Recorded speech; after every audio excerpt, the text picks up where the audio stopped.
I read this because Jean is a friend of mine, and I've never laughed harder reading anything in my life, and was like, we have to make this right now.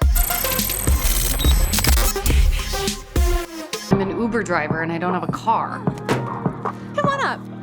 His parents said if I, quote, date their son, they'd give me a Buick Regal. You won't even rent your house out, but now you're gonna rent out your vet. Salut à tous les deux, est-ce que vous pensez que cette histoire peut arriver dans la réalité? Yeah, I mean, this was definitely, a lot of this was inspired by helicopter parents and just kind of watching how these parents that try to protect their children from everything and insulate them too much and try to kind of impose their wants and their desires onto their children, trying to make them happy, but of course that's not the result.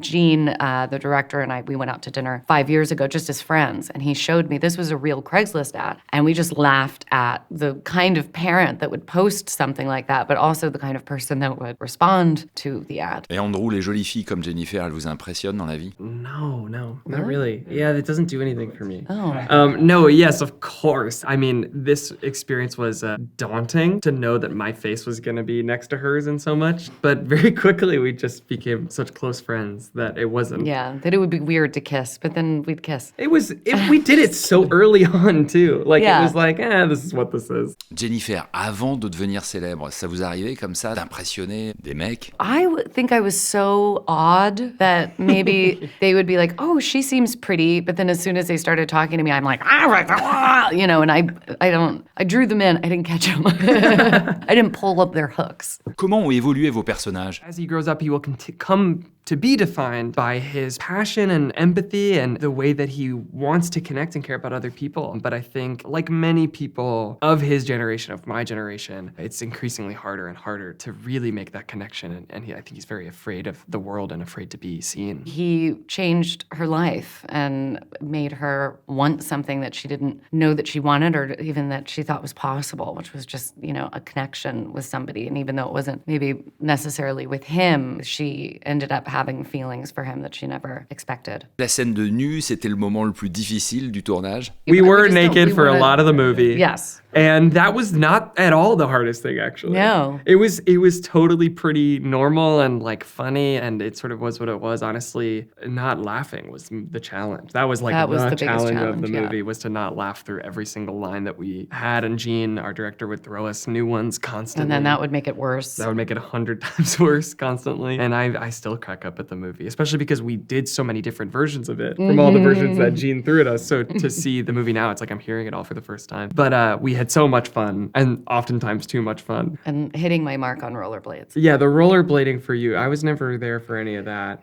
I had to learn how to ride a bike. Well, because because I can't stop on the rollerblades. I didn't know how to ride a bike, or at least I had like forgotten. And I had one very long shot of me riding a bike in this movie. That was the first thing I learned about you. That I didn't know how to ride a bike. It was bike. the first thing you learned about me. Yeah, my friends took me to Central Park in New York, and I learned how to ride a bike for this movie. Vous avez jamais fait de comédie avant, Jennifer? Alors pourquoi maintenant et pourquoi celle-là? I was in a place in my life where I was not planning on working at all. And then I read this because Jean is a friend of mine, and I've never laughed harder reading anything in my life, and was like, we have to make this right now. And I think we were on set 4 months later. Jennifer, une dernière question. Quelle était la partie la plus intéressante à jouer? La séductrice ou la deuxième partie? I think the first part was more fun because it was just so over the top and humiliating for her that she thinks that she could maybe pass as his age, and just all of that was just fun and campy.